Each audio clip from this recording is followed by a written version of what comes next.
Turning to some business news now, Beyond Meat, the vegan burger maker, is reporting a drop in earnings. That's because consumers appear to be returning to animal proteins to cut costs. Scott Peterson is following this story for us. Okay, so what happened to the promise here of Beyond Meat to replace meat? And it was a big promise. 2019, they went public. The stock went up 700%. It was a $10 billion company. Now it's a fraction of that, worth only $1 billion.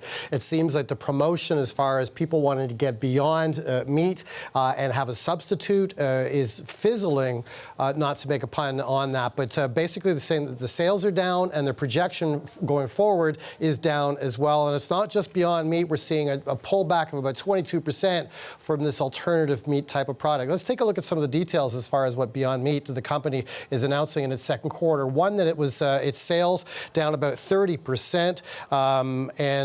Also, well, there's a quote here as well, taking an optimistic note, but here's some of the details from the annual report. There was a 30% revenue decline to about $102 million, down from about $150 million the year before. Also reducing their sales outlook, which stock pickers do not like to hear, down as low as about $360 million for this year, down about 14% from last year. And falling demand for meat alternative products has been down across the board, about 22% in the last year alone, due to a lot of consumer tastes preferring the actual taste of meat. The company, we saw a little bit of a preview there, saying still optimistically that the company will still play an important part of the global response for its climate crisis, and appears to be rapidly undermining while also delivering health benefits. Now, the inflation has pushed some people for real products, and that has pushed actually Beyond Meat products to be a little bit more expensive with its competitors, but certainly a far cry from that 700% stock pop back when the stock went brand new,